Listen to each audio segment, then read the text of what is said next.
Kajian ilmiah.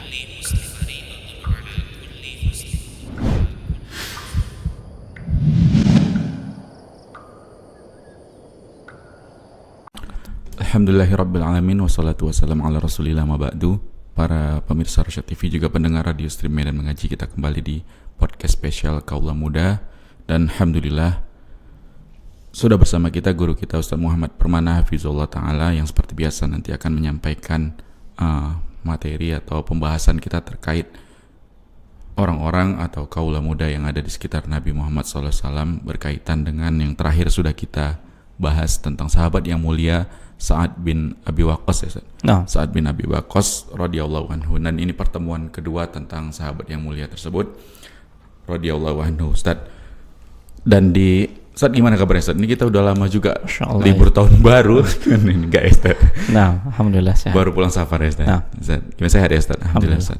Ini judul hari ini kita kupas sedikit ya Ustaz sebelum dimulai Ustaz.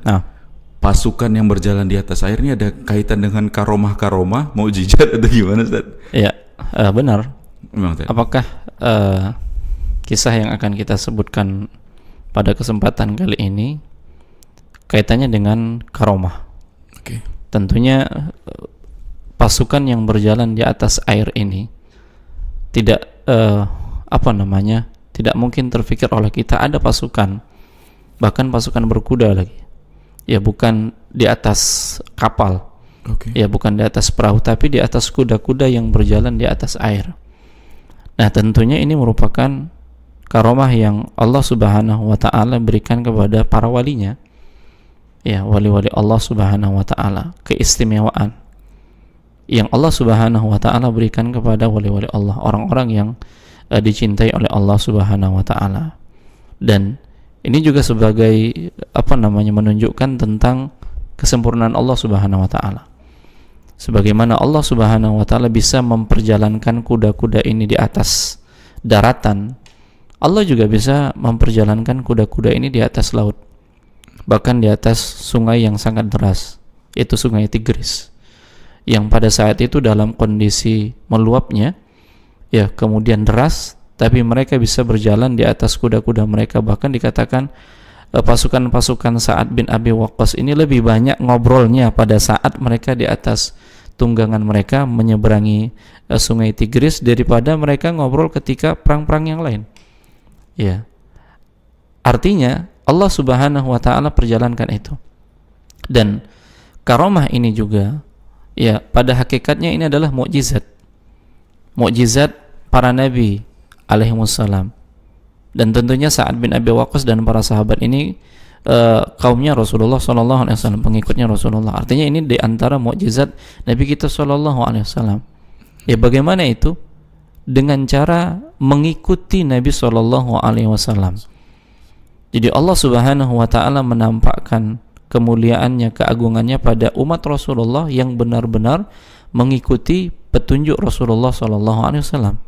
Jadi bukan asal-asalan. Jadi kalau bahkan ada perkataan Imam Syafi'i seperti ini ketika menanggapi ungkapan dari salah seorang ulama di masanya, yaitu Al-Laits rahimahullah ta'ala, yang beliau mengatakan, jika kalian melihat seorang berjalan di atas air, ya, maka janganlah terperdaya olehnya hingga kalian menimbangnya dengan Al-Quran dan Sunnah.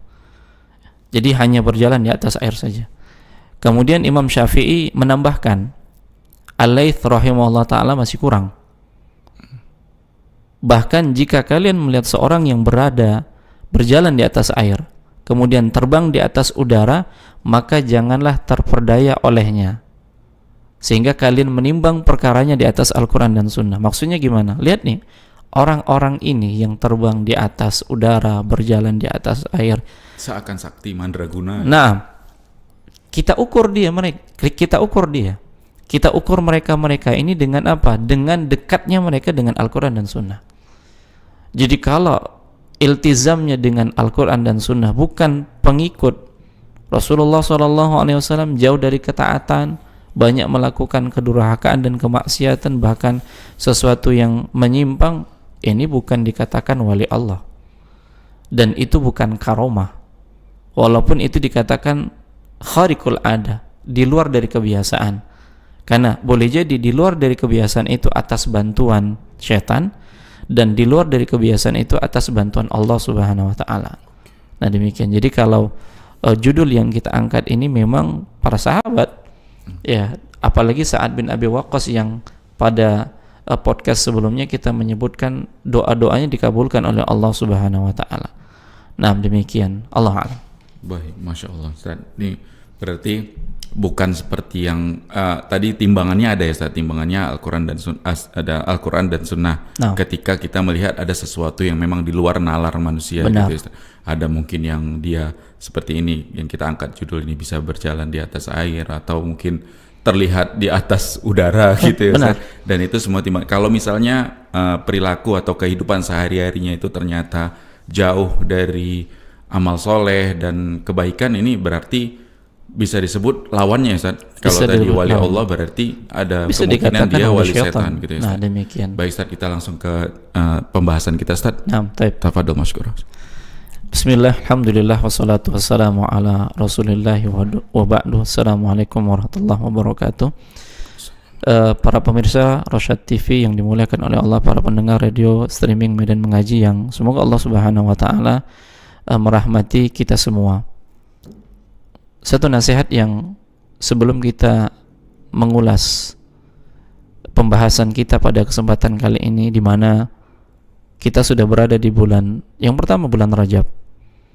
Kemudian juga kita berada di awal tahun, ya, walaupun tahun Masehi ini dari 2024. Artinya sudah banyak waktu yang kita habiskan.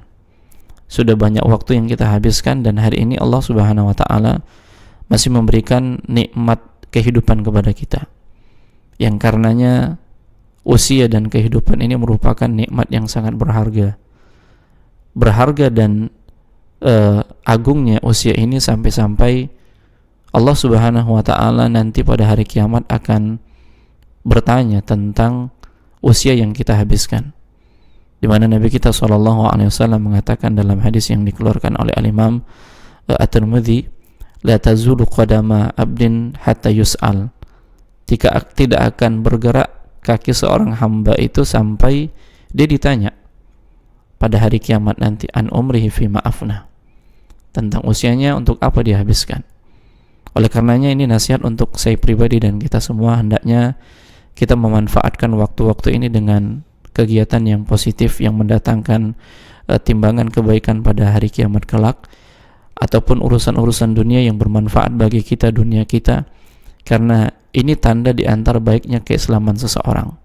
Nabi kita SAW mengatakan, min husni islamil mar'i tarkuhu ma la ya'nihi, di antara tanda baiknya keislaman seseorang maka dia meninggalkan perkara-perkara yang tidak bermanfaat baginya. Nah, para pemirsa yang dimuliakan oleh Allah, berbicara tentang Sa'ad bin Abi Waqqas, orang-orang Persia ini sudah sibuk mengkonsentrasikan masa untuk menyerang bangsa Arab, yang saat itu kekhalifahan sudah dipegang oleh Umar bin Khattab. Walaupun sudah ada futuhat-futuhat, penaklukan yang dilakukan di masa Abu Bakar As-Siddiq dan dilanjutkan oleh Umar bin Khattab. Nah, ternyata orang-orang Persia ini ya sangat membenci Umar bin Khattab. Kenapa? Karena di masa kekhalifahannya lah banyaknya ya negara atau negara adikdaya ini ya yang diruntuhkan kekuatannya oleh Umar bin Khattab dengan izin Allah Subhanahu wa taala. Nah, ketika orang-orang Persia sudah mengkonsentrasikan masa untuk menyerang Arab, maka Umar bin Khattab diskusi dengan para sahabat yang lainnya. Beliau ingin langsung terjun nih ya untuk ikut berperang karena ini perkara yang penting. Namun di sisi lain para sahabatnya mengingatkan kalau Umar bin Khattab perang, kemudian tidak ada yang menggantikannya di Madinah, kemudian dia meninggal dunia, urusannya lebih bermasalah lagi. Maka mereka mengusulkan untuk menunjuk satu orang sebagai panglima perang yang menggantikan posisi Umar bin Khattab. Jadi Umar itu berada tetap di pemerintahannya di Madinah, namun beliau mengutus seorang yang memang ini diakui akan kepiawaiannya terhadap peperangan. Nah, ketika Umar bin Khattab mengusulkan siapa yang layak menjadi pemimpin. Tiba-tiba Sa'ad bin Abi Waqqas yang pada saat itu ditugaskan oleh Umar bin Khattab untuk mengurus zakat di wilayah Hawazin, tiba-tiba menyampaikan suratnya di tengah pembicaraan mereka. Maka pada saat Umar melihat surat yang dibawakan oleh Sa'ad bin Abi Waqqas dari utusannya, kemudian Umar mengatakan, sungguh aku sudah menemukan siapa yang bisa menjalankan tugas ini. Maka mereka mengatakan, siapa dia? Tanya kaum muslimin. Maka Umar mengatakan, singa liar. Kata Umar, Sa'ad bin Malik atau Sa'ad bin Abi Waqqas. Lalu Abdurrahman ibnu Auf mengatakan, singa dengan cakar-cakarnya, yaitu Sa'ad bin Malik Az-Zuhri, itu Sa'ad bin Abi Waqqas. Maka pada akhirnya semuanya sepakat, dan memang para sahabat ini mengakui kepiawaian Sa'ad bin Abi Waqqas. Ya, di samping keutamaan-keutamaannya ini banyak, dan beliau ini diantara sahabat yang ahli dalam memanah. Ya, karena pada kasus perang Uhud, ya beliau ini yang melindungi Nabi SAW dengan anak panahnya, kalau kita ingat. Nah, kemudian pada akhirnya Umar bin Khattab pun menugaskan Sa'ad bin Abi Waqqas untuk mengumpulkan pasukan-pasukannya, kemudian datanglah dari Madinah, kemudian seterusnya menuju Qadisiyah, ya, daerah yang ini merupakan wilayah perbatasan antara Arab dengan Persia. Nah, di sanalah terjadi peperangan. Dan pada saat Umar bin Khattab menyampaikan surat, kemudian pidato nasihat kepada Sa'ad bin Abi Waqqas, ini nasihatnya sangat berharga. Di antara nasihat Umar bin Khattab kepada Sa'ad bin Abi Waqqas untuk apa? Senantiasa bertakwa kepada Allah. Senantiasa bertakwa kepada Allah, jangan melakukan kemaksiatan. Karena dalam kondisi jihad. Karena kalau seandainya kaum muslimin melakukan kemaksiatan, ya orang-orang musyrikin mereka melakukan kemaksiatan. Kalau sama-sama melakukan kemaksiatan, maka tentunya jumlah pasukan Persia yang lebih banyak daripada kaum muslimin bisa mengalahkan jumlah kaum muslimin. Dan Allah Subhanahu wa ta'ala hanya memberikan pertolongan kepada orang-orang yang beriman. Dan itu berulang disampaikan oleh Umar bin Khattab agar dia dan pasukan-pasukannya itu senantiasa berada di atas ketaatan. Nah, dan itulah cara di mana mereka memperoleh kemenangan dari Allah Subhanahu wa ta'ala. Bala bantuan datang dari Allah, karena pasukan yang sedikit melawan pasukan yang banyak. Diperkirakan pada saat itu ada 30.000 dengan 240.000 pasukan. Ya, 240.000 pasukan dari kalangan orang-orang Persia, sementara kaum muslimin hanya 30.000 saja pasukan. Nah, maka mereka pun berangkat, kemudian mendengarkan nasihat-nasihat, arahan-arahan. Qadarullah, ketika sudah sampai di Qadisiyah, perbatasan ini, mereka sudah mengambil tempat, ya, dan mereka sudah mendirikan tenda-tenda yang mereka siap berperang nih. Qadarullah, Allah takdirkan kepada pemimpin pasukannya itu Khalid bin Walid, Sa'ad bin Abi Waqqas ini mengalami penyakit. Ya, penyakit nyeri tulang punggung sampai kaki. Ditambah beliau mengalami bisul di seluruh tubuhnya. Namun ini tidak menyurutkan semangat beliau untuk menjadi pimpinan pasukan dan memberikan semangat kepada pasukan kaum muslimin. Dan beliau pun pada saat itu mengangkat Khalid bin Urfutah sebagai wakilnya. Jadi beliau mengambil posisi di tempat yang tinggi dari bangunan rumahnya karena seluruh tubuhnya ini dipenuhi dengan bisul. Dan beliau tidak bisa duduk. Yang beliau lakukan hanya berbaring saja dan melihat pasukan dalam kondisi berbaring, dan badannya ini pun dilapisi dengan bantal. Karena apa? Karena penyakit tadi. Beliau melihat dari tempat yang tinggi. Nah, ini instruksi di mana beliau, kalau seandainya pasukan-pasukan Persia itu mau menyerang, ini sudah selesai ini. Tapi semangat juangnya, keikhlasannya, keberaniannya, ini mengalahkan semuanya. Dan semuanya tunduk dengan perintah yang disampaikan oleh Sa'ad bin Abi Waqqas. Jadi Sa'ad memerintahkan kepada Khalid bin Urfutah. Jadi setiap poin-poin perintahnya itu ditulis di secari kain, kemudian dilemparkan. Khalid berada di bawah. Jadi apa instruksinya itu dilakukan oleh kaum muslimin dari atas. Nah, kemudian ketika pasukan sudah sudah sama-sama saling bertemu. Sementara dari sisi Persia ini sebenarnya panglima perangnya Rustum, yang dia sudah agak berat ini. Kenapa? Karena di wilayah Irak yang lainnya itu sudah banyak penaklukan yang dilakukan oleh kaum muslimin yang pada saat itu sebelumnya dipimpin oleh Khalid bin Walid. Dengan banyak tentara-tentara Persia itu banyak yang mati, banyak tewas. Peperangan yang dilakukan oleh Khalid bin Walid di sisi yang lain itu diberikan kemenangan oleh Allah Subhanahu wa taala, sehingga Rustum ini enggak berani menunggu waktu. Sampai pada akhirnya Sa'ad bin Abi Waqqas pun mengutus beberapa para sahabat untuk menyampaikan dakwah, lagi-lagi mengedepankan dakwah sebelum perang. Nah, jadi mereka diperintahkan masuk Islam, kalau tidak mau bayar jizyah, kalau tidak mau berperang. Sampai pada akhirnya tawaran itu pun ditolak dan mereka siap berperang.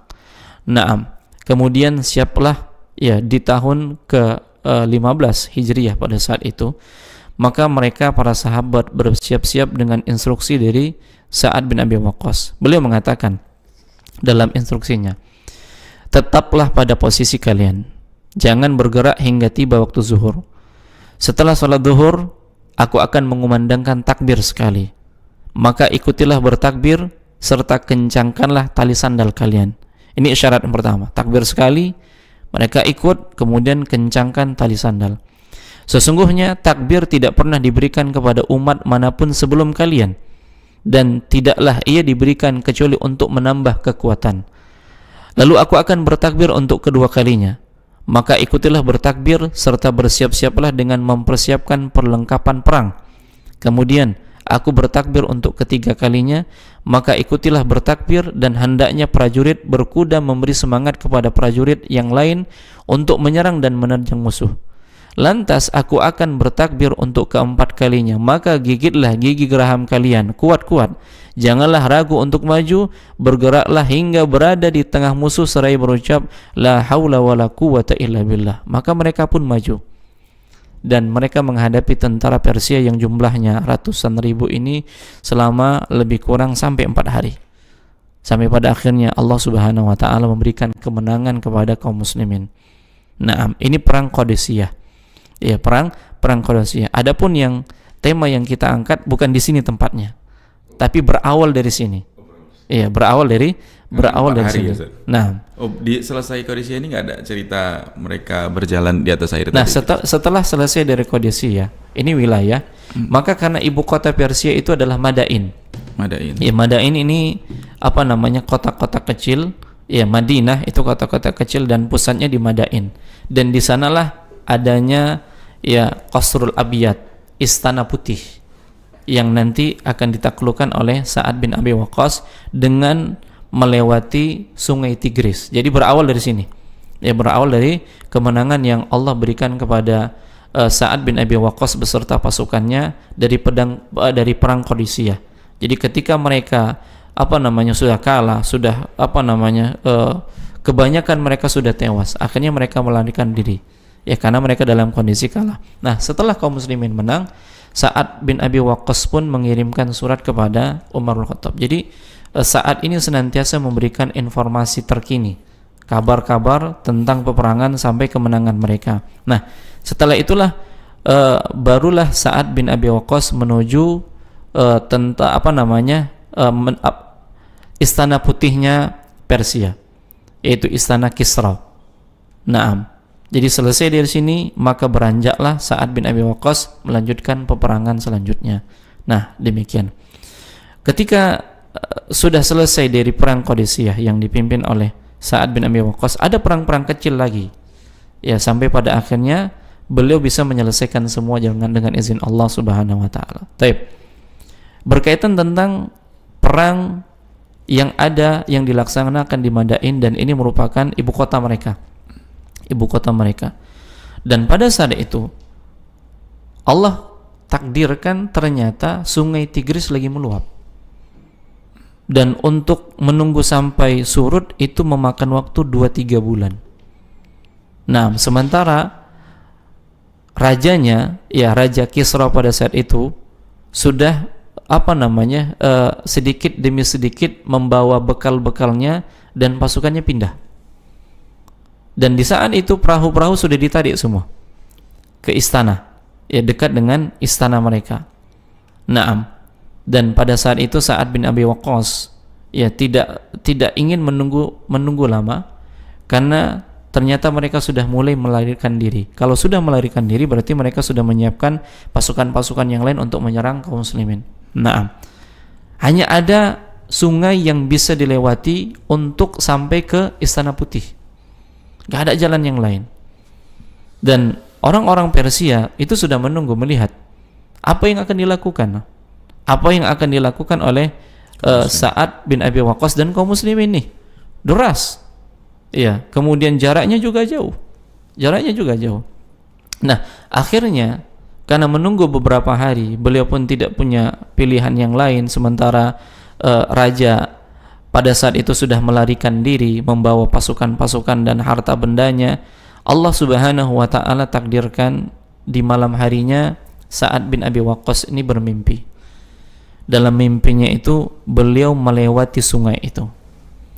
Nah, Nabi kita SAW mengatakan di dalam hadis yang dikeluarkan oleh Imam Bukhari dan Muslim dari sahabat Ubadah bin Samit radhiyallahu ta'ala an, beliau mengatakan ru'yal mu'min juz'un min sittatin wa arba'ina juz'an minan nubuwah.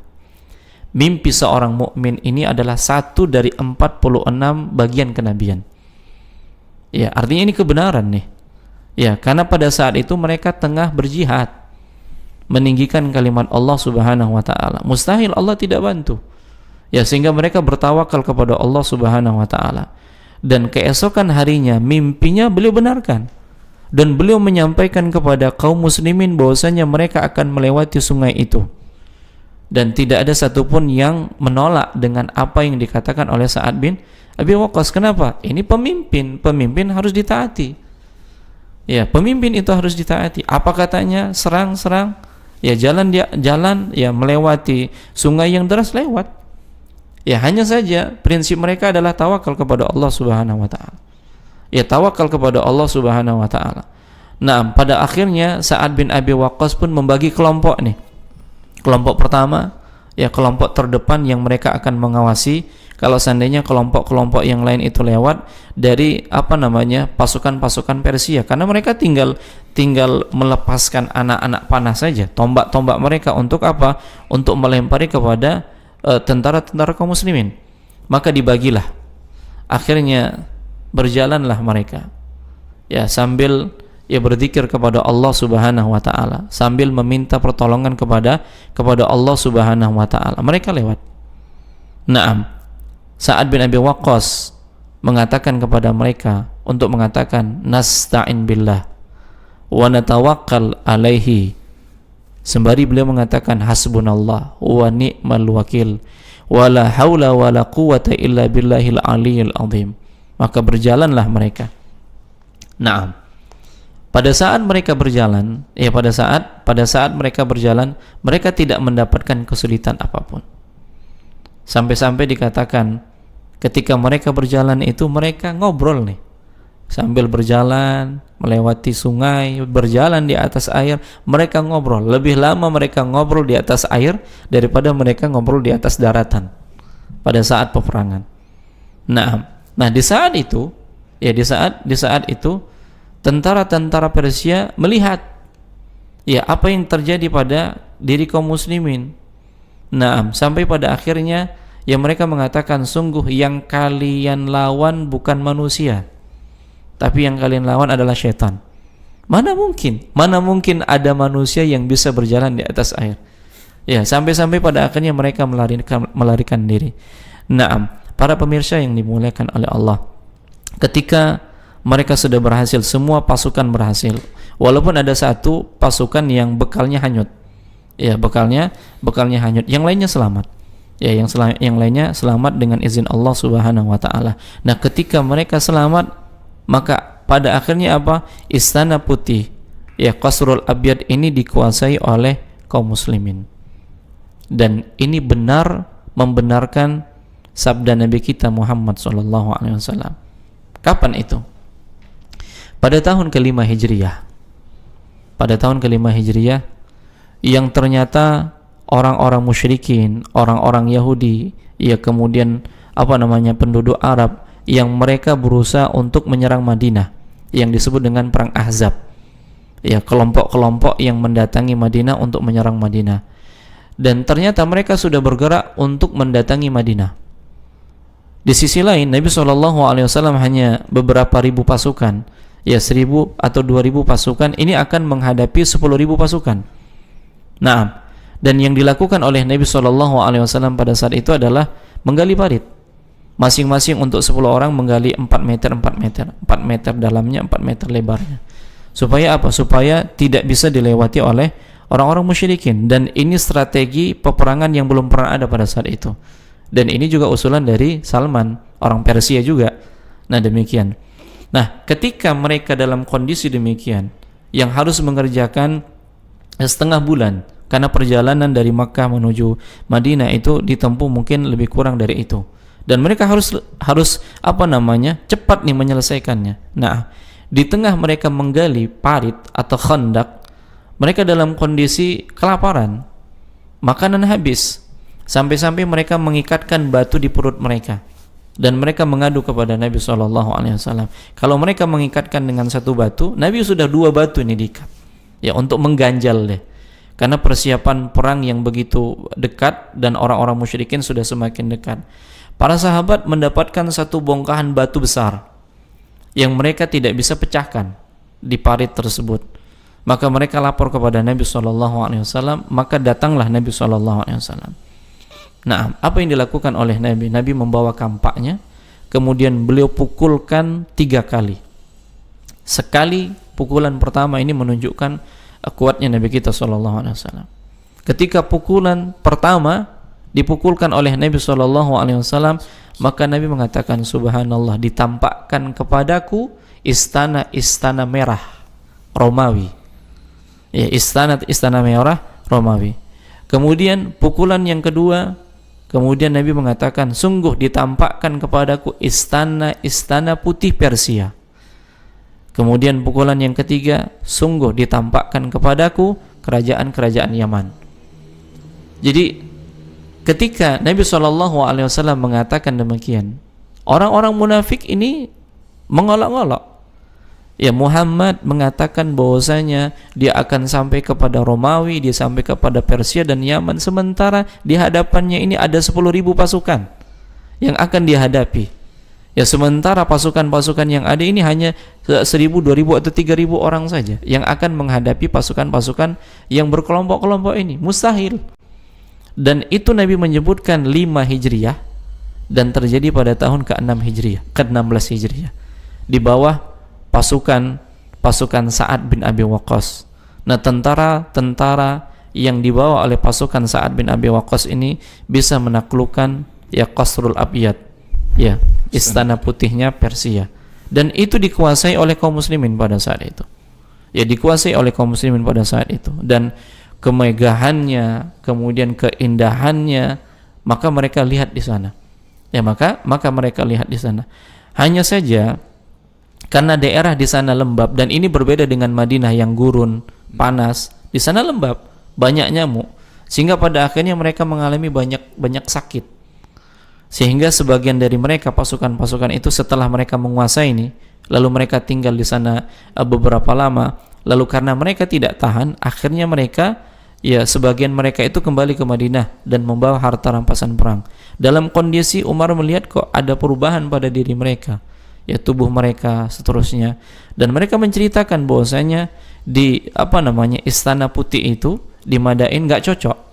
Lalu pada akhirnya Umar bin Khattab memerintahkan kepada Sa'ad bin Abi Waqqas untuk mencari tempat yang lain, dan didapatkanlah tempat itu adalah Kufah. Nah, di sanalah Sa'ad bin Abi Waqqas menetap, dan terjadi fitnah di sana sebagaimana yang sudah pernah kita sebutkan terkait dengan doa-doa Sa'ad bin Abi Waqqas yang beliau dituduh dengan tuduhan-tuduhan yang tidak benar. Nah, demikian. Jadi apa yang dikatakan oleh Nabi SAW semuanya benar, dan ini Allah Subhanahu wa Ta'ala tetapkan kepada Sa'ad bin Abi Waqqas sebagai panglimanya. Tapi lihat bagaimana kekuatan iman di sana. Intinya adalah kekuatan iman. Nah, bukan kekuatan banyaknya pasukan. Kalau dari sisi jumlah pasukan, tentu pasukan kaum muslimin sedikit dibandingkan tentara-tentara Persia. Nah, demikian. Allah a'lam. Baik, Masya Allah Ustaz. Jazakumullah khairan Ustaz atas pemaparan materinya dan penjelasannya Ustaz. Dan kita persilahkan pemirsa Rosyad TV juga pendengar radio stream dan mengaji yang mau bergabung di podcast spesial Kaula Muda kali ini bisa memberikan pertanyaannya melalui pesan WhatsApp, SMS ataupun bertanya langsung di kolom komentar di platform media sosial kita yang melakukan live streaming. Menunggu pertanyaan masuk Ustaz mungkin dari kita Ustaz. Tadi di awal Ustaz, di segmen awal tadi perang Qadisiyah. Ini kan udah langsung dipimpin oleh Sa'ad bin Abi Waqqas radhiyallahu anhu selama 4 hari dan menang. Tadi kan ada cerita tentang kesehatan beliau radhiyallahu anhu. Ini selama perang beliau sakit terus atau ada sehat kemudian memenangkan pertandingan atau peperangan? Nah, bagaimana kondisi Sa'ad bin Abi Waqqas? Beliau hanya mengontrol. Jadi monitor dari jauh. Dari rumahnya, dari bangunan yang tinggi, di rumahnya itu hanya ngontrol saja. Agaknya kalau musuh tahu nih Ustaz, mereka memang udah maksudnya ini tanpa turun aja bisa memenangkan pertandingan, apalagi dia turun tangan gitu kan. Pemimpinnya maksudnya ke situ kan Ustaz. Dan kemudian berarti sehatnya itu ketika akan ke Istana Putih tadi melewati Sungai Tigris tadi namanya. Jadi sudah selesai peperangan kemudian berjalan. Ini kalau misalnya cakupan daerah sekarang Ustaz, Persia ini negara-negara mana aja? Iran termasuk Ustaz? Iya, wilayah Irak. Irak aja, Irak dan sekitarnya ya Ustaz. Inilah yang dulu namanya Persia ya Ustaz. Tadi ada disebutkan bahwasannya ada datang petunjuk dari Allah dalam bentuk mimpi ya Ustaz. Dan itu juga ada hadisnya tadi Ustaz hadirkan dalilnya. Kemudian ada cerita tentang tawakal. Yang kita sering dengar kan tawakal. Kita sering dengar, tapi ini nggak tahu benar atau nggak. Tawakal tanpa sebab ini kan kayak konyol atau ya nggak mungkin juga gitu kan. Ini seperti apa Ustaz? Apakah memang mereka bertawakalnya juga ada sebabnya ketika ingin melintasi sungai dengan berkuda sambil ngobrol lagi gitu Ustaz? Ini gimana Ustaz penjelasannya Ustaz? Tentang tawakalnya gitu. Syekh Muhammad bin Shalih Al-Utsaimin menyebutkan berkaitan tentang tawakal. Tawakal itu harus disertai dengan ikhtiar, ada usaha. Ya, karena tawakal saja tanpa ada ikhtiar ini yang seperti ini bohong. Ya, mustahil kan seperti itu. Ikhtiar saja tanpa tawakal kepada Allah, ini perkara-perkara yang menunjukkan keangkuhan seorang hamba. Karena nggak mungkin seorang hamba itu bisa melakukan dengan dirinya sendiri. Ya, bahkan senantiasa di pagi dan sore hari Nabi mengajarkan kepada kita zikir pagi dan petang. Ya, wala taqilni ila nafsi tarfata ain. Ya, yang kita nggak akan mungkin kalau Allah bebani pada diri kita sendiri saja, kita nggak akan sanggup walaupun sekejap pandangan mata kan seperti itu. Nah, para sahabat mereka sudah melakukan tawakal kepada Allah Subhanahu wa taala. Apalagi dipimpin seorang pemimpin yang doanya kabul. Ya tentunya pada saat itu beliau berdoa nih kepada Allah dan doa yang dipanjatkan oleh Sa'ad bin Abi Waqqas ini kabul. Karena Nabi SAW pernah mendoakan untuk Sa'ad bin Abi Waqqas pada saat perang Uhud pada saat itu Nabi mengatakan, ya Allah, tepatkanlah anak panahnya dan kabulkanlah doanya.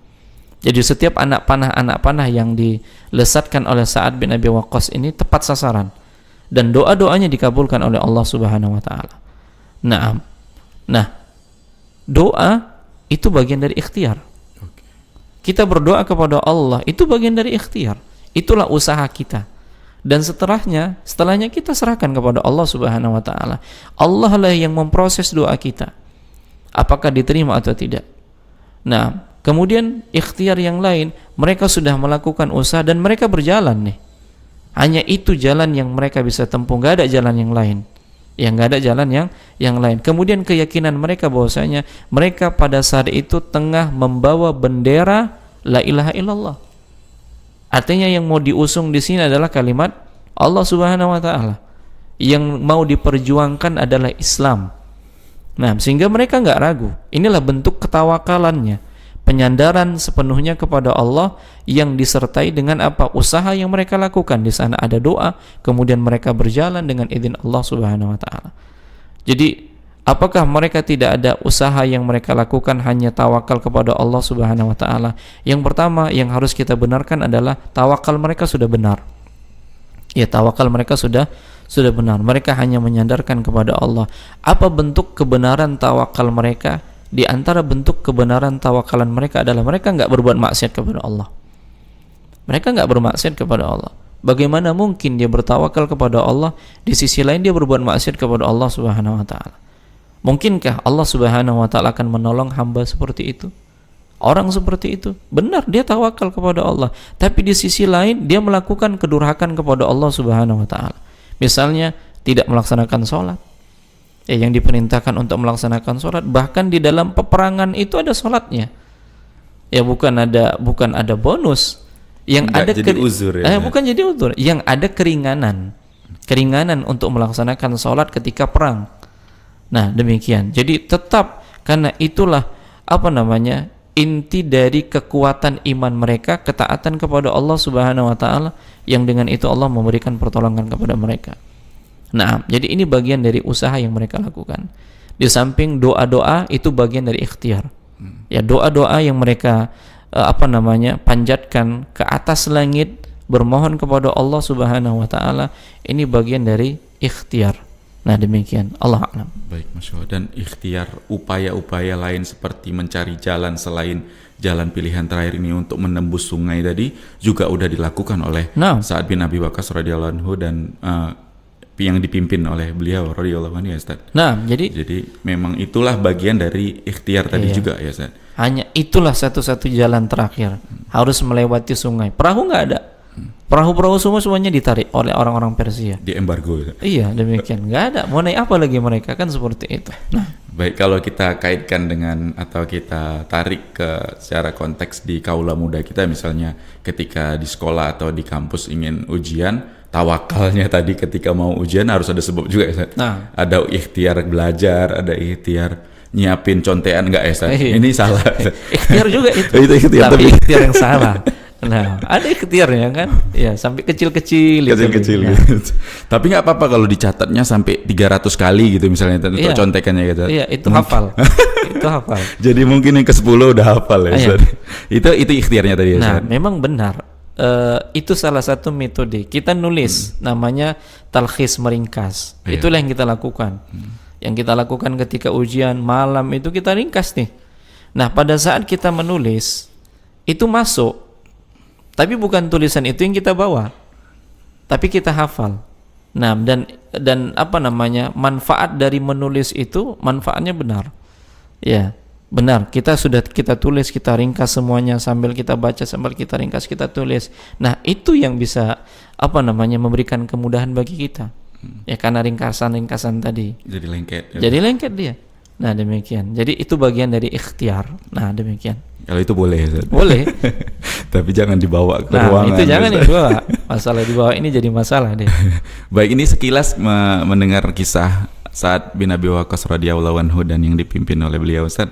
Kita teringat sekilas tentang Bani Israel dan Nabi Musa Ustaz ketika akan menyeberangi laut gitu ya Ustaz. Nah, ini kan kayak mirip gitu ya Ustaz kisahnya. Yang mau kita tanyakan, apakah lemahnya keyakinan itu bagian dari rusak atau kurangnya tawakal Ustaz? Kan ada kisah ini, kalau salah mohon diluruskan Ustaz. Ada kisah Bani Israelnya nih ragu nih ketika diajak untuk nyeberangi lautan oleh Nabi Musa alaihissalam. Ini gimana Ustaz? Rusaknya keyakinan bagian dari kurangnya tawakal. Benar. Kenapa seorang itu benar-benar hanya tawakal kepada Allah Subhanahu wa taala? Karena keyakinannya benar. Contoh, ada orang yang bertawakal pada gelang. Kenapa dia bertawakal pada gelang? Karena pemahaman tawakalnya kepada Allah rusak. Jadi kejimat ya Ustaz? Iya, sehingga pada akhirnya dia menggunakan gelang-gelang, benang-benang, jimat-jimat, yang pada akhirnya ini lebih rusak lagi. Seharusnya dia memperkuat tawakalnya kepada Allah, tapi dia rusak tawakalnya kepada benda-benda seperti ini. Nabi SAW pernah ingatkan tuh, ada orang yang pakai kuningan, gelang dari kuningan. Nabi tanya, "Mahadi, apa ini?" Beliau mengatakan, "Minal wahina, ini penangkal." Kata Nabi, "Inzi'ha, lepaskanlah dia. Fa innaka lumuta wa hiya 'alaika ma aflahta abada." Kalau dia masih bersamamu sementara engkau mati dalam kondisi seperti itu, kau nggak akan beruntung selama-lamanya. Kenapa demikian? Karena tawakal yang salah. Pemahaman akan tawakal yang salah, pada akhirnya dia tidak akan tawakal kepada Allah Subhanahu wa taala. Tawakalnya pada benda, tawakalnya kepada makhluk. Nah, apa yang terjadi kepada Bani Israel sehingga Nabi Musa ya menunjukkan nih, ya mustahil kan seperti itu, tapi Nabi Musa menunjukkan akan mukjizat. Ini mukjizat karena ini yang melakukan adalah Nabi. Sementara tadi Sa'ad bin Abi Waqqas ini namanya karomah. Ya, dia harus dibedakan nih. Ya, sama-sama wali Allah. Nabi itu juga wali Allah. Dan para sahabat, orang-orang yang beriman juga wali Allah. Jadi kalau kita pengen tahu nih siapa wali Allah, maka kita kembali kepada surat Yunus ayat yang ke-62 63. Di mana Allah mengatakan ala inna awliya Allah la khaufun alaihim wa lahum yahzanun. Ketahuilah wali-wali Allah itu tidak akan pernah sedih dan tidak pernah khawatir. Alladzina amanu wa kanu yattaqun, yang mereka beriman dan bertakwa kepada Allah. Jadi wali Allah yang beriman dan bertakwa kepada Allah Subhanahu wa taala. Naam. Jadi lihat standarisasinya dengan Al-Qur'an dan sunnah Nabi SAW. Jadi kalau ternyata pemahamannya terhadap Al-Quran dan Sunnah benar, maka tawakal itu hanya kepada Allah. Tapi kalau pemahamannya terhadap Al-Quran dan Sunnah salah, tawakalnya kepada benda atau makhluk. Nah demikian, benarnya tawakal kepada Allah karena benarnya keyakinan. Salahnya tawakal karena salahnya atau kurangnya keyakinannya kepada Allah Subhanahu wa taala. Nah demikian. Baik, Masya Allah, jazakallah khairan Ustaz. Dan kita melanjutkan yang di segmen pertama ini aja masih Ustaz. Tentunya yang kita sering dengar atau yang udah pernah kita paparkan juga mungkin ya Ustaz di segmen-segmen atau di episode yang sudah berlalu di podcast spesial Kaula Muda kita, bahwasannya yang ditanamkan pertama kali oleh Nabi Muhammad SAW kepada para sahabat dan juga mungkin pengikutnya yang lain, pada khususnya ini yang berkaitan dengan Sa'ad bin Abi Waqqas radhiyallahu anhu, adalah kaitannya tentu dengan akidah tadi Ustaz. Itulah yang membuat yang dipimpin oleh Sa'ad bin Abi Waqqas atau pasukan kaum muslimin tadi begitu diterbitkan atau diucapkan saat kita akan menyeberangi sungai dengan berkuda, yang semuanya itu sami'na wa ata'na atau kami taat, kami dengar, kami taat gitu Ustaz. Tentu ini ada tadi keyakinan tadi kan Ustaz. Sebenarnya yang kita mau tanyakan lagi Ustaz, definisi secara syar'i atau secara agamanya ini tentang akidah ini seperti apa Ustaz? Nah, akidah itu kan berupa keyakinan. Ya, keyakinan yang ditanamkan di dalam hati. Ya, keyakinan bahwasanya Allah Subhanahu wa taala itu ada, keyakinan malaikat itu ada, keyakinan terhadap para nabi, ya keyakinan terhadap hari akhir. Nah, ini kan akidah, ini kan keyakinan. Ya, ini semuanya adalah keyakinan. Nah, jadi keyakinan ini erat kaitannya dengan keimanan dan tauhid. Karena memang inilah dasar pertama kali pijakan yang didakwakan oleh Nabi kita SAW. Keyakinan yang pertama kali yang mereka harus yakini adalah bahwasanya Allah Subhanahu wa taala itu esa.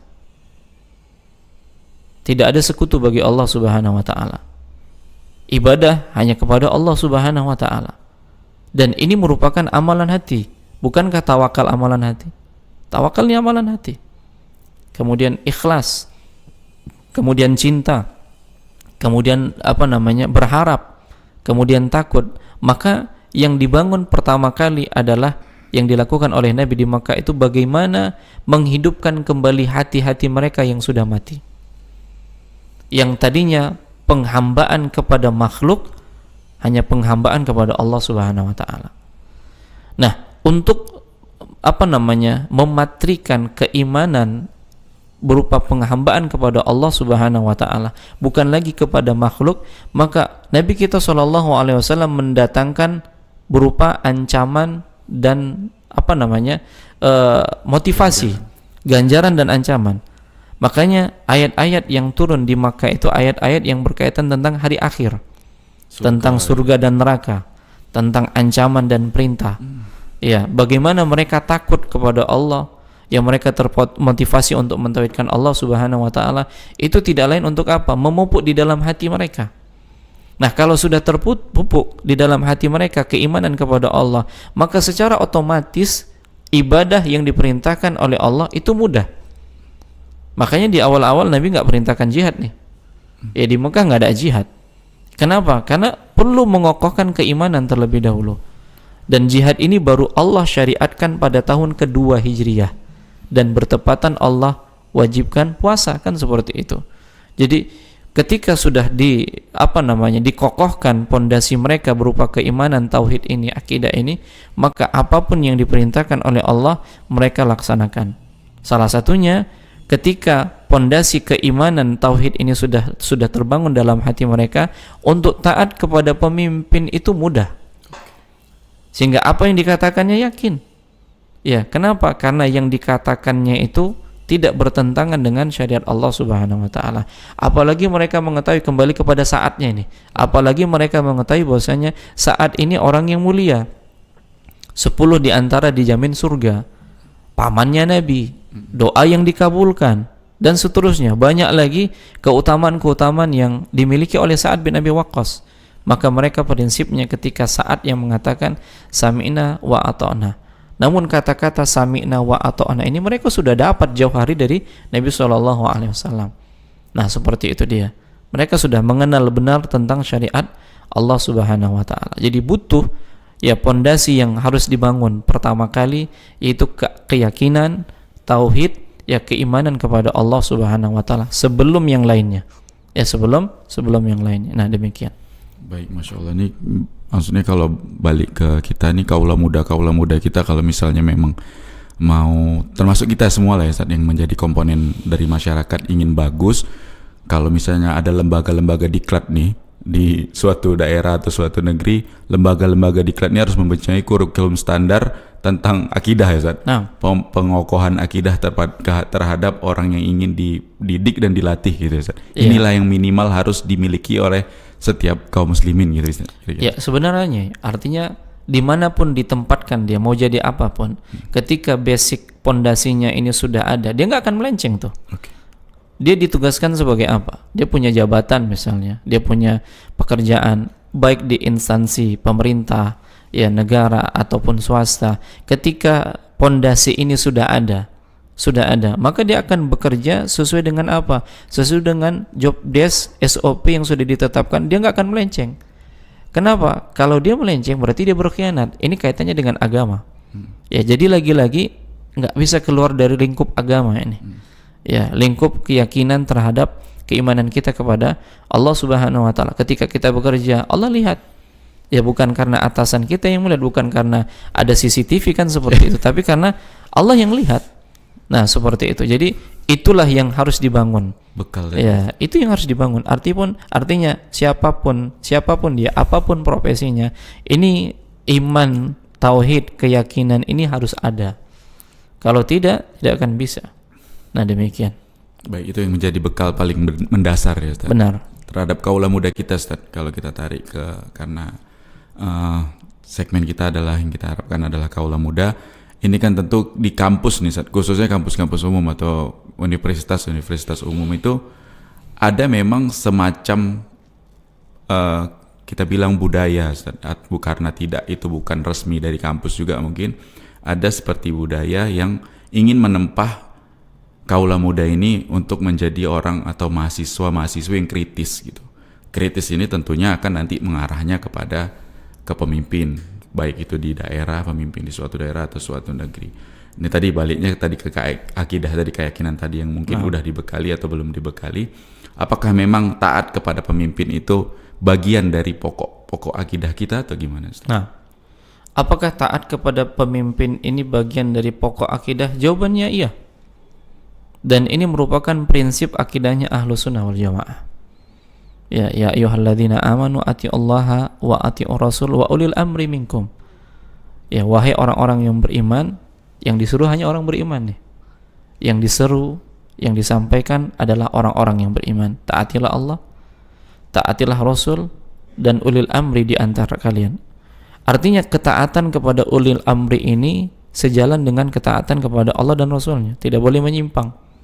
Karena Nabi mengatakan la ta'ata li makhluqin fi maksiatil khaliq. Enggak boleh taat kepada makhluk dalam rangka durhaka kepada Allah Subhanahu wa taala. Artinya kebijakan-kebijakan pemimpin yang ini tidak bertentangan dengan masalah syariat, ya taati. Dan ini prinsip. Nah, jadi kembali lagi, kalau akidahnya benar, kalau keimanannya benar, karena ini memang pondasi, selesai. Dia nggak sulit itu mentaatinya. Dan tidak perlu harus dikritisi. Karena apa? Karena ya kebaikan, kalaupun ada kesalahan, ini juga ada kaidahnya. Gimana kita menghadapi pemimpin yang salah misalnya? Ya, apakah kita harus langsung kritis? Tidak. Ya, bagaimana caranya? Kita rangkul tangannya, kita sampaikan nasihat. Nah, Ustaz, untuk sekarang kan payah. Ya, untuk sampai ke sana kan payah. Nah, tinggal yang kita miliki apa? Doa. Kita bisa berdoa kepada Allah Subhanahu wa taala. Nah, kapan saja kita bisa berdoa kepada Allah Subhanahu wa taala untuk kebaikan-kebaikan pemimpin kaum muslimin. Jadi sederhana, dan kesederhanaan ini dengan pemahaman yang benar. Tapi kalau kita menyulitkan diri harus begini, harus seperti itu, harus turun dan lain sebagainya, ini keluar dari kaidah-kaidah prinsip ketika kita beriman kepada Allah dan Rasulnya. Nah, seperti itu. Jadi ini bukan keluar dari koridor agama, ini masuk dalam koridor agama. Ya, dibicarakan, dibahas, sehingga kita tahu nih, ya kita sebagai seorang masyarakat, rakyat, posisi kita sebagai seorang muslim di dalam Islam itu ada gambarannya semuanya. Ada kejelasannya, ada rambu-rambunya yang memang harus kita taati kaitannya dengan pemimpin kaum muslimin. Nah, demikian. Allah a'lam. Baik, dan berarti nggak usah membebankan diri kalau secara syariatnya tidak ada beban untuk kaula muda, khususnya mahasiswa kita, untuk menjadi, kan sering distigmakan agen perubahan, itu nggak usah. Dan nggak jadi dosa juga ketika kita tidak menempatkan atau mengambil posisi sebagai agen perubahan tadi, ya Ustaz. Nah, kembali kepada hadis yang kita bacakan di awal, sebagai nasihat pribadi dan kita semua. Konsepnya apa? Min husni Islamil mar'i tarkuhu ma la ya'ni. Di antara tanda baiknya keislaman seorang itu adalah meninggalkan yang tidak bermanfaat. Nah, kira-kira yang seperti ini ada nggak manfaat bagi akhirat kita? Ya, dengan kita menyuarakan, setelah itu kita semangat untuk tahajud, kira-kira ada nggak? Atau puasa sunnah setelah itu? Ada tidak? Padahal itu lebih penting mungkin. Iya. Nah, coba lihat dunianya, apakah dia dapatkan dunianya? Atau malah semakin semerautan, kuliahnya bermasalah dan lain sebagainya. Maka lihat, waktu itu sangat berharga, sehingga dikatakan ya bahwasanya al-waktu ya kal anfas la ta'ud. Waktu itu bagaikan nafas dan dia tidak akan kembali. Ya, nafas-nafas yang sudah kita hirup itu nggak akan kembali lagi, dia akan berjalan. Maka jangan kita sia-siakan waktu kita. Apalagi mohon maaf sampai dia bertahun-tahun tuh di kampus nggak selesai-selesai, ya gara-gara mungkin terlalu idealis, ya sampai pada akhirnya dia tidak selesai-selesai. Lah, kalau seandainya uang yang dihabiskan itu uang pribadi, silahkan. Tapi kalau ini pada akhirnya menguras uang orang tua nggak selesai-selesai, ini bentuk diantara kedurhakaan sebenarnya kepada orang tua. Ya, sementara yang diinginkan oleh orang tua itu cepat selesai. Ya, kemudian ya simpel saja, cepat selesai, dapat ijazah, dapat kerjaan, menikah kan selesai. Nah, itu dia. Tapi ternyata itu dilewati dalam masa yang panjang. Nah, demikian. Allah a'lam. Baik, Masya Allah. Mending jadi agen travel umroh ya. Masya Allah. Jelas itu ya, atau agen-agen yang lain yang maksudnya tadi berkaitan dengan ada manfaat untuk dunianya gitu. Ada masalah untuk dunia. Ya, jelas maslahatnya. Jelas ya kan, Ustaz. Tadi sebelum kita ke segmen kedua tadi kan Ustaz ada nyampein tentang ada fitnah untuk Sa'ad bin Abi Waqqas nih. Gimana Ustaz? Apakah ada kaitan dengan ada yang membenci atau dengki dengan beliau? Karena kalau dilihat kan ini sosok hampir sempurna ya Ustaz. Doanya terkabul, karomahnya nyata terlihat. Ini seperti apa Ustaz? Jadi apakah ada orang yang hasad terhadap Sa'ad bin Abi Waqqas? Ada pada saat beliau di Kufah. Jadi pada saat itu beliau menguasai Kufah dan jadi pemimpinnya. Dan Umar bin Khattab pun mengangkat beliau menjadi gubernurnya pada saat itu. Dan memang di Kufah ini bermasalah di Kufah. Nah, sampai pada akhirnya ada orang-orang yang ngelapor ke Madinah tentang kebijakan-kebijakan Sa'ad bin Abi Waqqas. Tentunya ini 1-2 orang, segelintir kecil dari orang-orang yang tidak suka dengan Sa'ad bin Abi Waqqas. Nah, sampai pada akhirnya Sa'ad bin Abi Waqqas ini dikatakan dia punya ruangan khusus dan ruangannya itu ditutup dengan kayu sehingga orang-orang tidak boleh masuk yang tidak bisa melaporkan keluh kesahnya. Ini disampaikan kepada Umar. Nah, akhirnya Umar mengutus Muhammad bin Maslamah untuk mengecek kebenarannya dan menyampaikan surat kepada Sa'ad bin Abi Waqqas. Nah, sampailah dari Madinah ke Kufah Muhammad bin Maslamah. Yang pertama kali yang dilakukan oleh Muhammad bin Maslamah adalah membakar pintu kayunya Sa'ad. Ya, pintu kayu ini dibuat supaya sebenarnya Sa'ad supaya jangan terganggu dengan kebisingan orang. Ya, bukan beliau tidak menerima laporan-laporan, tapi mereka terlalu bising. Ya, sehingga ini menghalangi rumahnya dari kebisingan orang-orang Kufah pada saat itu. Tanpa panjang lebar, maka Muhammad bin Maslamah pun pada akhirnya membakar pintu kayu itu. Nah, setelah dibakar baru diberikan surat dari Umar kepada Sa'ad bin Abi Waqqas. Dan kita tahu bahwasanya Umar ini orangnya zuhud. Ya, orangnya zuhud terhadap dunia, dan beliau tidak ingin adanya kemegahan terhadap pemimpin-pemimpinnya ini. Nah, artinya hubungan antara pemimpin dengan rakyatnya ini jangan dibatasi sebagaimana yang dilakukan oleh Umar bin Khattab. Nah, beliau terima pintunya dibakar karena ini perintah dari Umar bin Khattab. Kemudian Sa'ad memerintahkan mengajak Muhammad bin Maslamah untuk masuk, tapi beliau nggak mau masuk. Akhirnya Sa'ad yang keluar. Nah, kemudian setelah disampaikan suratnya, Sa'ad pun menyiapkan bekal untuk Muhammad bin Maslamah, tapi Muhammad bin Maslamah menolak.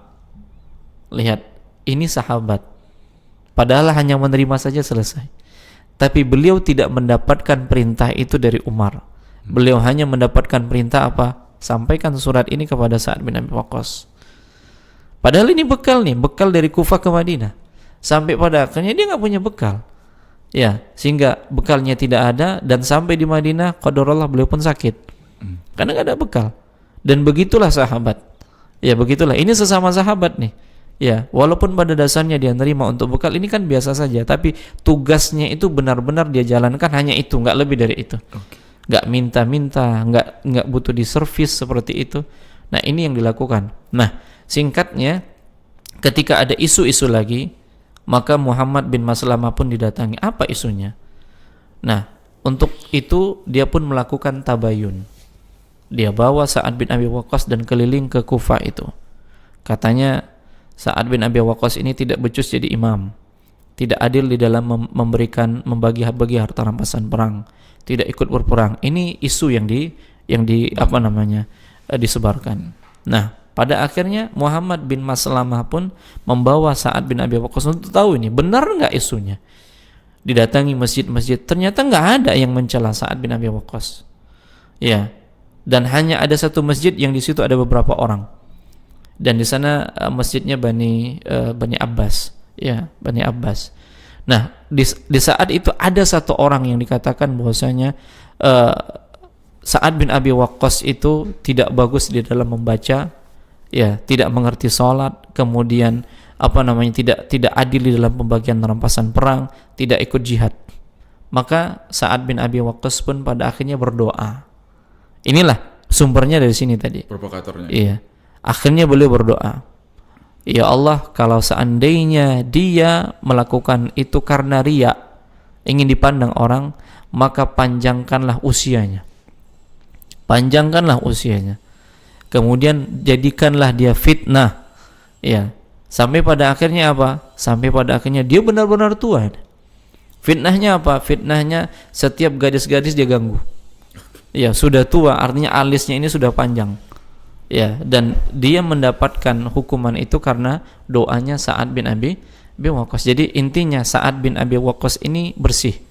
Namun di masa Umar bin Khattab beliau pun menarik Sa'ad bin Abi Waqqas, bukan karena kecurangannya, tidak, tapi karena karena polemik yang ada di Kufah, sehingga beliau ditarik oleh Umar bin Khattab kembali ke Madinah. Maka nanti ada segmen kita sebutkan, ya, episode selanjutnya, bagaimana Sa'ad pada akhirnya di penghujung usianya itu beliau menjauh dari kerumunan manusia.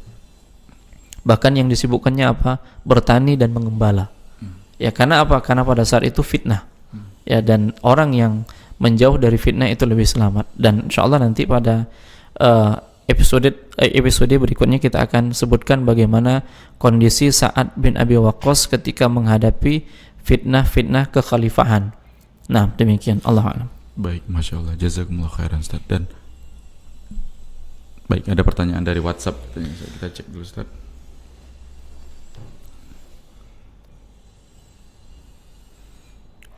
Dari Instagramnya Medan Mengaji Ustaz, dari Bang Lu'ai Arif, izin bertanya Ustaz, bolehkah kita melakukan ketaatan dengan tujuan agar Allah tolong kita? Syukran. Silakan Ustaz.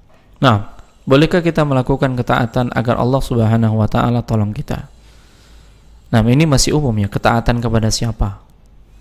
Ya, apakah ketaatan kepada pemimpin, ketaatan kepada makhluk, ketaatan kepada orang tua, dan seterusnya. Nah, intinya, bolehkah kita melakukan ketaatan agar kita ditolong Allah Subhanahu wa taala? Maka jawabannya adalah wajib kalau ketaatan itu tidak bertentangan dengan perintah Allah dan Rasulnya. Wajib kita taat. Kita sebagai seorang anak misalnya, kita taat kepada orang tua wajib, dan taat kepada orang tua itu dalam perkara-perkara yang ma'ruf. Nah, dan tujuan kita taat kepada orang-orang yang harus kita taati agar Allah Subhanahu wa taala menolong kita. Apakah boleh seperti itu? Boleh. Karena yang memerintahkan kita untuk taat kepada orang-orang yang wajib kita taati siapa? Allah dan Rasul. Ya ayyuhalladzina amanu atiullaha wa atiur rasul wa ulil amri minkum. Yang memerintahkan untuk taat kepada Allah, yang memerintahkan untuk taat kepada Rasul dan kepada pemimpin adalah Allah Subhanahu wa taala. Tentunya ketika seorang hamba telah mentaati Allah dan Rasulnya dan pemimpin-pemimpin kaum muslimin atau orang-orang yang wajib ditaati, apakah Allah akan memberikan pertolongan? Iya. Sebaliknya, orang yang mendurhakai akan mendapatkan hukuman dari Allah. Contohnya kapan? Pada saat peristiwa perang Uhud. Apa yang terjadi pada perang Uhud? Yang terjadi pada perang Uhud adalah tentara-tentara pemanah ini durhaka kepada Nabi SAW, tidak taat. Disebabkan apa? Disebabkan mereka melihat harta rampasan perang, orang-orang musyrikin lari. Pada kali pertama peperangan ini dimenangkan oleh kaum muslimin, sehingga orang-orang musyrikin kocar-kacir dan meninggalkan harta rampasan perang mereka. Lalu apa yang terjadi? Mereka tidak taat dengan perintah Nabi, jangan turun, menang ataupun kalah sampai ada utusan yang menyampaikan untuk turun. Mereka mengatakan kepada Jabir bin Abdullah, kita sudah menang. Kepada Abdullah bin Jabir, kita sudah menang, ya apalagi yang ditunggu? Beliau mengatakan perintah Nabi belum ada, sehingga 40 orang turun. Nah, ketika 40 orang turun yang ini tidak mengikuti perintah Nabi, apa yang terjadi?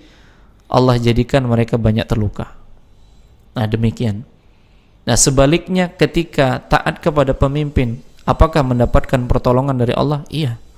Sebagaimana yang kita kisahkan hari ini, yang mereka taat kepada Sa'ad bin Abi Waqqas, yang pada saat itu beliau sakit, beliau mewakilkan instruksinya kepada wakilnya, ya kepada Khalid bin Urfutah, ya, yang beliau sampaikan kepada Khalid ini, dan semuanya ikut.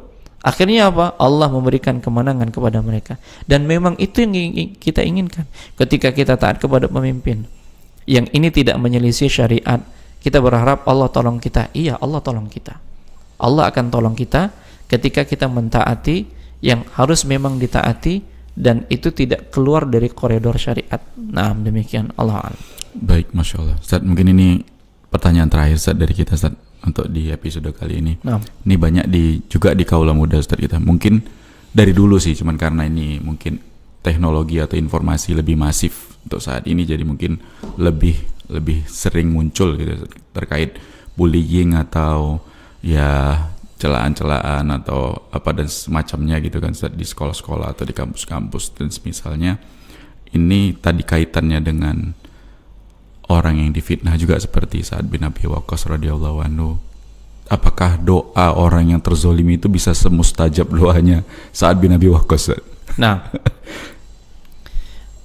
prinsipnya Nabi SAW mengatakan, fattaqu da'watal madlum, takutlah kalian terhadap doa orang-orang yang dizalimin. fa inna laisa bainahu bainallahi hijabun, karena tidak ada antara dia dan Allah penghalang. Terkadang nih misalnya kita dizalimi, lalu kita doa, kayaknya nggak nampak doa saya kabul nih. Ya, dia aman-aman aja. Bahkan dia punya prestasi yang selangit kan gitu. Kita yang dibully, kita yang dizalimi, kita sudah berdoa, kayaknya nggak nampak ini dikabulkan. Ada masalah nih. Yakin doa kita dikabulkan. Kalaupun Allah Subhanahu wa taala belum memberikan pengkabulan sekarang, artinya kita sudah ibadah. Bukankah doa itu bagian dari ibadah? Nah, jadi pada saat doa kita pengennya cash, tapi yang lebih tahu itu Allah. Apakah dikeskan doanya? Namun prinsipnya bentuk kezaliman sebagaimana yang dikatakan oleh Imam Hakim, Nabi kita SAW mengatakan bahwasanya ada 2 dosa yang hukumannya disegerakan. Yang pertama, dosa kepada orang tua, dan yang kedua, zalim kepada orang lain. Nah, kita nggak tahu, mungkin dia menampakkan kenikmatan-kenikmatan tersebut, tapi di sisi lain dia punya masalah besar. Ya, yang penting ketika kita sudah berdoa kepada Allah Subhanahu wa taala, pilihannya hanya 2. Apakah doa kebaikan untuk dia supaya dia dapat hidayah? Atau doa kebinasaan? Nah, ini kembali kepada kita. Ya, kembali kepada kita. Seperti Sa'ad bin Abi Waqqas. Ya, dia nggak tahan, ini difitnah. Ya, difitnah sampai pada akhirnya doanya apa? Doanya keburukan kepada orang yang memfitnahnya. Terjadi. Tapi memang apakah doa kita doa kita tidak sama dengan doanya Sa'ad bin Abi Waqqas. Doanya sama, tapi yang membedakan adalah orang berdoa.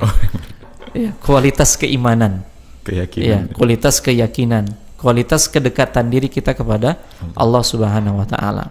Nah, seperti itu dia. Jadi doa orang yang dizalimi dikabulkan oleh Allah, iya, karena Nabi SAW tidak berdusta dengan ucapannya. Ya, ini hadis dari Nabi SAW. Masalah kapan pengkabulannya itu sesuai dengan pengetahuan dan kebijaksanaan dari Allah Subhanahu wa taala. Jangan kita paksakan hari ini dia harus dibinasakan. Lihat apa yang terjadi dengan umatnya Nabi Yunus. Bukankah umatnya Nabi Yunus sudah mendapatkan doa dari Nabi Yunus akan kebinasaan?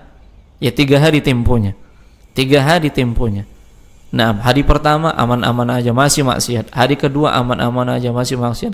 Hari ketiga awan hitam dan nampak tanda-tanda hukuman itu akan datang. Ternyata mereka semuanya taubat. Dan boleh jadi ini terjadi pada orang yang membuli kita misalnya. Ya, kita berdoa supaya Allah Subhanahu wa taala binasakan kepada dia. Tapi Allah kasih tenggat waktu, ternyata dia bertobat. Walaupun ada efek samping. Karena setiap dosa itu punya efek sampingnya. Nah, seperti itu. Apakah dia sakit, ataukah dia mengalami kesulitan, kegelisahan dan seterusnya, itu dampak buruk dari dosa yang dilakukan oleh seorang hamba. Maka tugas kita hanya berdoa kalau kita dizalimi, dan doa kita ada 2. Bisa pilihan tadi. Bisa pilihan. Mau kita doa kebaikan untuk saudara kita yang menzalimi kita, mungkin dia nggak paham, mungkin dia belum dapat hidayah, atau doa keburukan. Nah, demikian. Allah a'lam. Berarti ada yang lebih utama, Ustaz? Kan ada 2 pilihan. Kalau ditanya mana yang lebih utama, tentunya yang lebih utama adalah mendoakan kebaikan. Kenapa? Selamatnya hati kita dari dendam dan hasad. Tapi kalau seandainya kita mendoakan dengan doa keburukan, nah ternyata nggak kabul, kira-kira kita tambah dendam. Iya, kita tambah dendam ini, tambah nggak suka, tambah hasad. Bisa jatuh prasangka buruk juga ke Allah ya, Ustaz. Iya, seperti bahaya itu juga, Ustaz. Allah. Baik, Ustaz. Jazakumullah khairan, Ustaz. Mungkin Ustaz sebagai penutup, Ustaz, untuk kita di studio juga untuk pemirsa atau pendengar yang menyaksikan atau mendengarkan kegiatan kita ini atau podcast kita ini, Ustaz. Nah, para pemirsa dan pendengar yang dimuliakan oleh Allah, suatu pelajaran yang kita bisa ambil dari kisahnya Sa'ad bin Abi Waqqas dengan para sahabat yang berjalan di atas air. Ini membuktikan bahwasanya Allah Subhanahu wa taala akan memberikan pertolongan kepada orang-orang yang beriman. Dan mereka ini adalah wali-wali Allah. Maka hendaknya kita memasukkan diri kita kepada wali-wali Allah. Dengan cara bagaimana? Dengan cara beriman dan bertakwa kepada Allah. Ya, sebisa mungkin kita memperbaiki keimanan dan ketakwaan kita kepada Allah Subhanahu wa taala. Karena boleh jadi ada masa-masa kita sulit yang kita benar-benar butuh pertolongan dari Allah Subhanahu wa taala. yang di saat itu Allah Subhanahu wa taala akan memberikan pertolongan kepada kita. Kedekatan seorang hamba dengan Allah itu kata kunci. Allah Subhanahu wa taala akan memberikan pertolongan kepada hamba, dan ingat kita amat sangat membutuhkan pertolongan dari Allah Subhanahu wa taala. Allahu a'lam. Baik Ustaz, jazakumullah khairan Ustaz atas penjelasan, bimbingan dan arahannya. Dengan demikian pemirsa Rosyad TV juga Kaula Muda Radio Stream Medan Mengaji, kita cukupkan pertemuan kita kali ini. Mudah-mudahan apa yang kita sajikan bermanfaat, tentunya untuk kami pribadi juga untuk Anda dimanapun Anda berada. Kita ketemu lagi di podcast spesial Kaula Muda di hari dan jam yang sama insyaallah. Dan mewakili kru yang bertugas kami pamit, kita tutup dengan doa kafaratul majelis. Subhanakallahumma wa bihamdika asyhadu an la ilaha illa anta astaghfiruka wa atubu ilaik. Assalamualaikum warahmatullahi wabarakatuh.